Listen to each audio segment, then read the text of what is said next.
Hello everyone, this is Martin McKenna here from nightskyhunter.com. I just like to make a short video vlog which I haven't done in a long time. It's a very rainy Monday afternoon here in Northern Ireland. The weather forecasts have been really bad of late. There's been a lot of cloudy grey days, a lot of rain, a lot of wind, so I haven't got as much aerial filming done recently compared to my usual activities. There's also been very few clear nights as well, which is very unfortunate. So I haven't got any astronomy done, I've no telescopic observing done, not much anyway, and night shoots. So at the moment I'm at the mercy of the weather, and I'm hoping the conditions will change soon.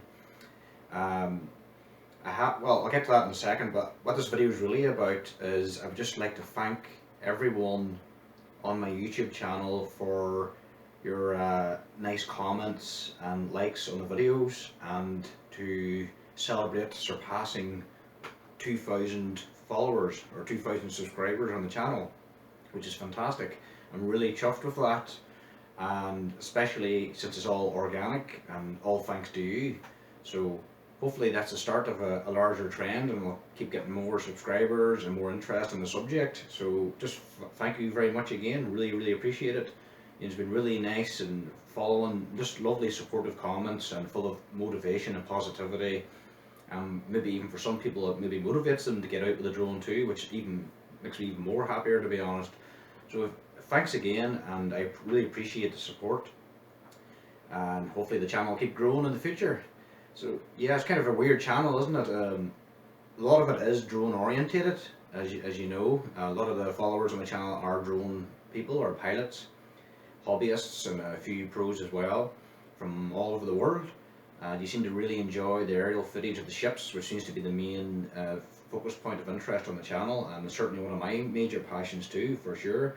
But you also enjoy the landscapes, the weather scenes by the drone, and the oceanscapes, and all the miscellaneous stuff I managed to capture in between ship chasing. So thank you again for that, and I enjoy it all. I enjoy flying the drone, filming anything. As long as it's nature related and photogenic, or something cool about it, you know, something maybe something happening. That's always been an interest of mine. I like things that are happening, like transient events, which connects again with my sky related stuff. But that's why I like the ships. I like things moving, I like motion, I like moving light, I like, you know, dynamic weather and clouds to film, the sea. That's why I like the ocean, you know, movement and photogenic landscapes and colour. Something that's changing gets my interest, and that's the kind of stuff I like to film. But anyway, the weather is bad, but maybe some ships coming in next week of interest. Hoping the weather will work out for those. And I have been observing with a telescope, yes. Very few clear nights at all, but I managed to get a break in before the weekend. Had about an hour of visual observations with the Meade 8-inch telescope, the Schmidt Cassegrain, which I have a focal reducer on it. You've probably seen some of my earlier videos during lockdown.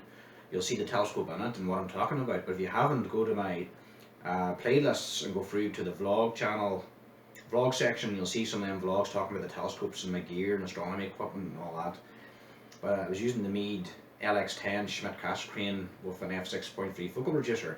So with the 26mm eyepiece, I'm getting an okay and pretty decent field of view. With the 32mm eyepiece, obviously getting a much larger field of view. So both of those are good for deep sky and comets. But I observed recent Comet Atlas 2020, what's the designation on that one? M3 Atlas. It was moving up the west side of Orion, and I managed to visually hunt it down with that telescope when it was just to the northwest of the famous Orion belt.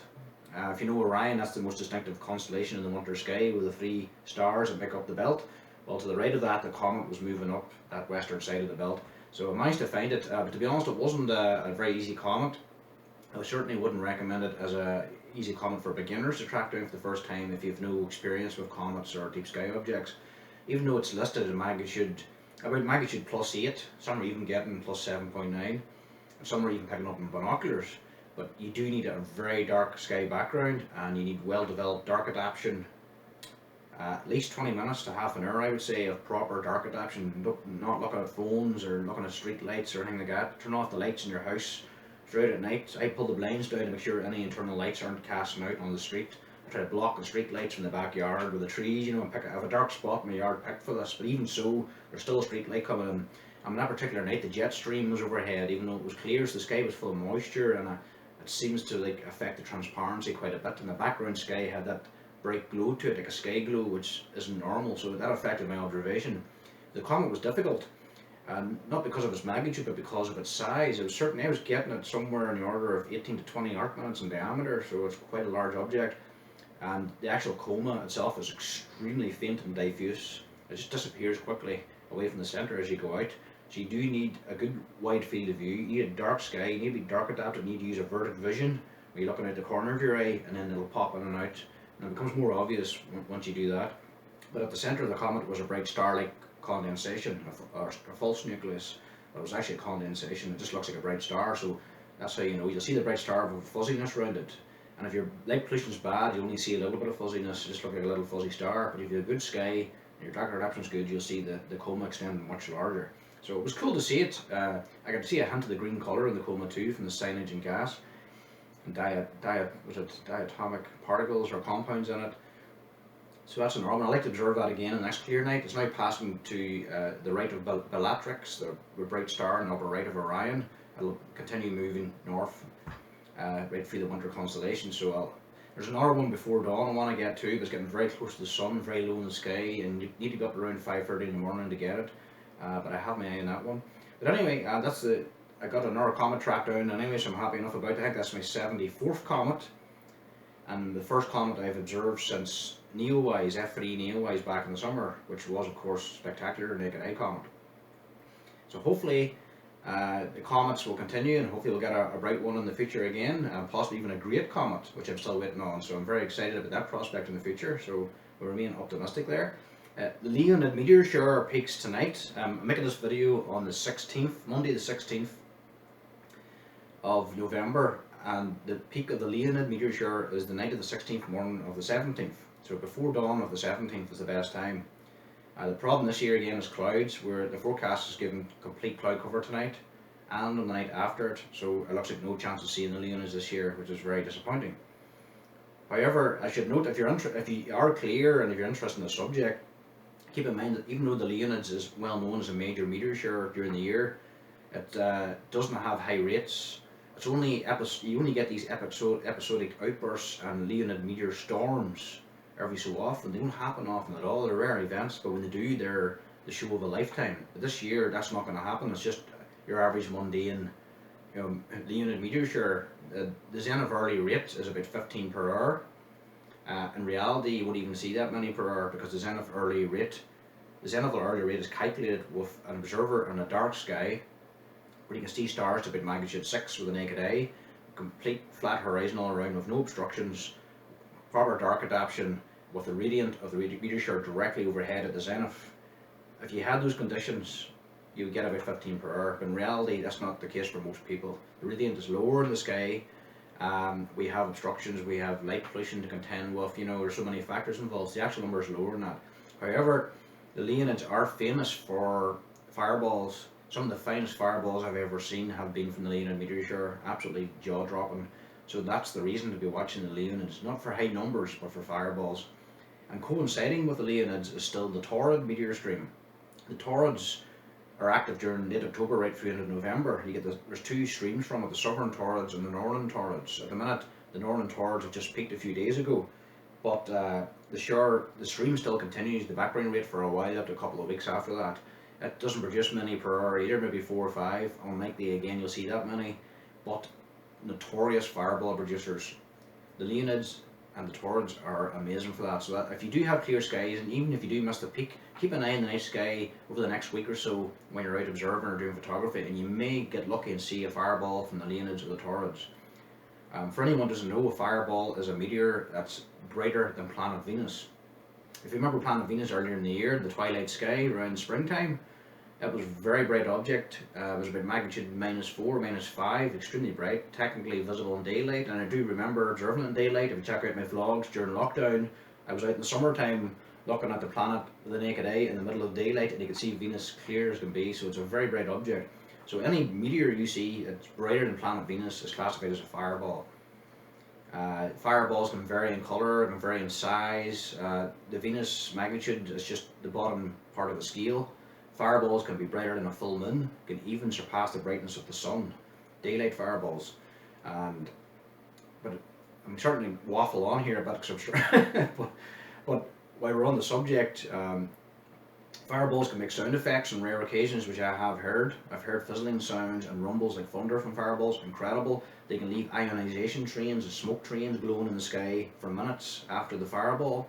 You can see this train, they call it a train, an ionization train. It could be a long glowing green streak among the stars, or it could be a smoke trail. You actually see the ionized smoke sitting among the stars and turning and changing shape with time as it fades. We've seen this happening before with fireballs, and that train, a smoke train, lasting about 15-20 minutes with a naked eye among the stars. Absolutely incredible. So those kind of things are worth seeing. But interesting, the torrid meteor shower is connected with Comet Encke.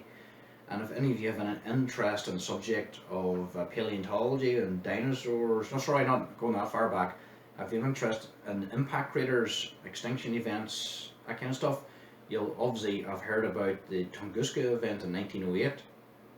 That's when an object from space entered the atmosphere over Siberia in Russia and completely flattened hundreds of miles of Siberian forest. Just boom!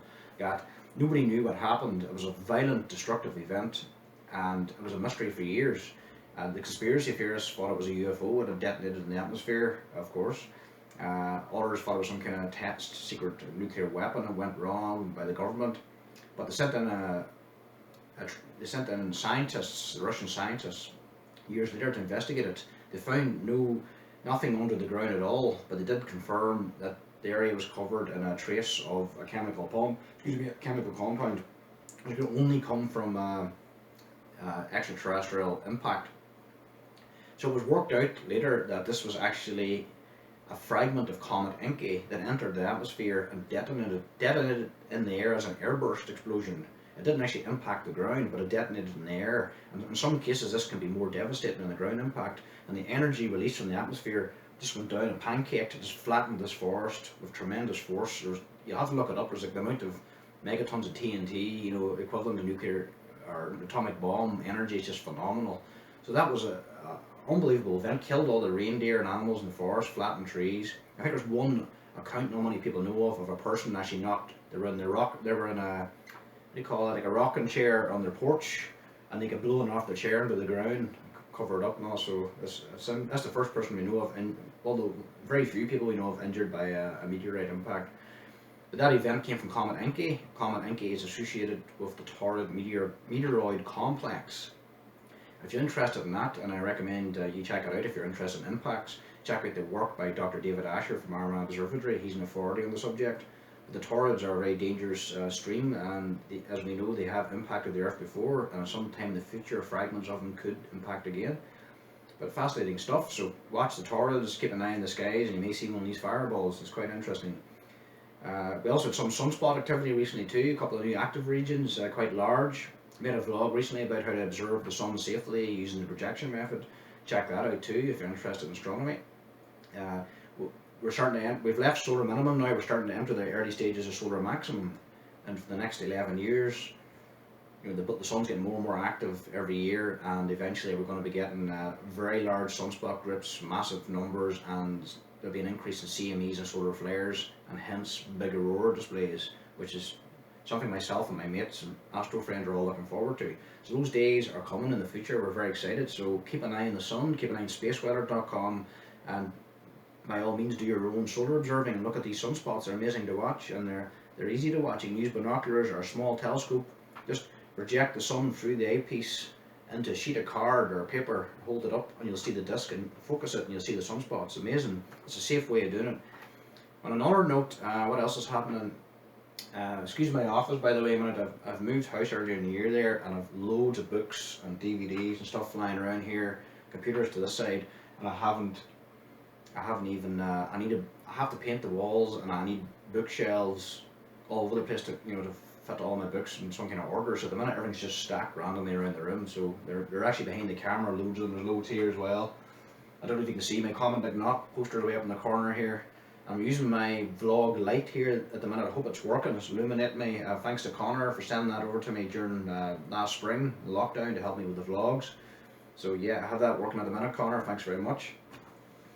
So that's pretty much it. I'm hoping to get some clear nights soon. I hope to get some night shoots done, more time-lapse photography, check out some cool locations and more comet observing. Yeah, before the year's over. At the end of every year, I do what I call an end of year video presentation on YouTube. Mm, By that I mean I put all my weather related, storm related, night sky related videos together on a compilation, showing everything I've captured throughout the course of a year, all the best stuff anyway. End of year video presentation, I put one up every year, and of course I'm thinking about this year's one. I've been held back recently. I've got good material from the springtime, definitely, and from last winter, but I need some more material now before the year ends, so I need to shoot some more night sky time lapses. I do need more night work and weather phenomena, but I have some good thunderstorms and great snow scenes with the drone, and of course comet neowise and various other astro shoots. So I'm looking forward. I'll probably start working on that by mid-December, and then have it ready around the Christmas time, and I'll hold back in case getting cool before the end of the end of the year comes up. I'll put it up. So I'll be working on that soon. So that's going to be a big edit to do. At the minute, I'm updating my website here. I'm just doing an image report showing some of the astro images I've been taking during spring and autumn, which I haven't posted yet. So I'm keeping my site updated. Looking forward to more flying. That's pretty much it. Christmas time's coming soon. It's hard to believe.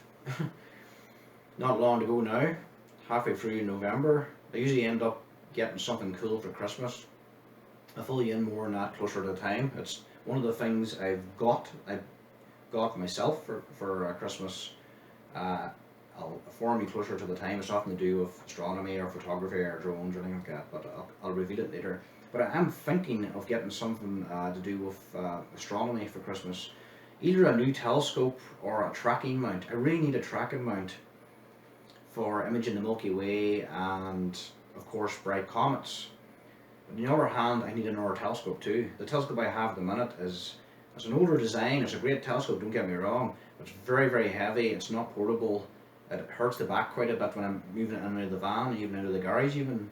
It's cumbersome, but a brilliant telescope, but it is just heavy. And the optics need cleaned. The declination axis is starting to play up on it. It's my old favourite workhorse, which never lets me down. But I need a new telescope that it's quick and easy to set up, and maybe one I could fold away portable and put in the van and take out on location that's lighter to carry. So I was thinking along the lines of an 8-inch or maybe a 10-inch Dobsonian reflector. The Dobsonians are my favourite, of course. Dobsonian reflectors are my favourite kinds of telescopes. With a Dobsonian you get more aperture per buck, more aperture per pound of money. So instead of going for it, unless of course you're into astrophotography, that's a completely different ballgame. But if you're interested in astrophotography, that kind of imaging, you want to do, you attach your DSLR, the telescope will get a CCD camera, then you need equatorial mounts, you need motor drives, go-to systems for alignments and all that. That's a different entity entirely. But if you're a purely visual observer like me, I would like to have every penny of the money invested in the aperture of the telescope. So the bigger the aperture, the more light you're collecting, the more fainter objects you'll see, and the better detail and definition will be in the objects you can see.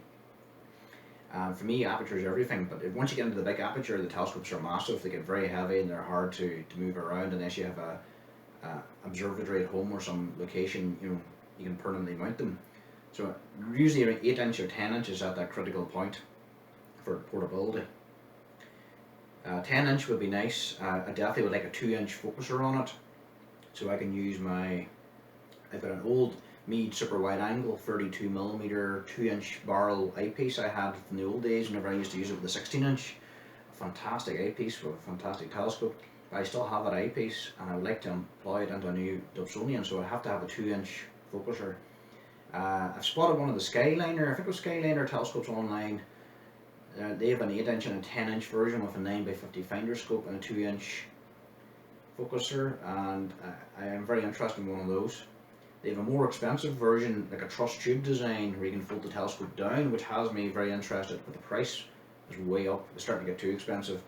So I don't know yet what I'm going to go for, if I'm going to go for a tracker or a telescope, but I feel like I need something new to continue my observations. And if anybody knows me, of course, aside from all the drone stuff and the photography, one of my biggest passions in life is visual observing through a telescope, deep sky objects, in particular comets. Comets are my main thing. So after seeing neowise this year, it just underscored to me the importance of having good gear, the the best stuff to get the most memories from these remarkable objects in the sky.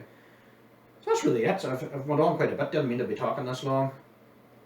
Apart from that, all is good, staying safe, getting on with things, staying busy, and enjoying the run up to Christmas now, and hoping for some clear nights to get some more photography done. So I'm going to get back to work on my website here, and post some images up and all that, get everything sorted. So I'll catch you all later. So thank you once again for following my YouTube channel and all your support. Really appreciate it, and good luck to you all too with your own photography and your own drone flying, and I hope you're all happy and safe and enjoying what you have. So that's the important thing. So thanks.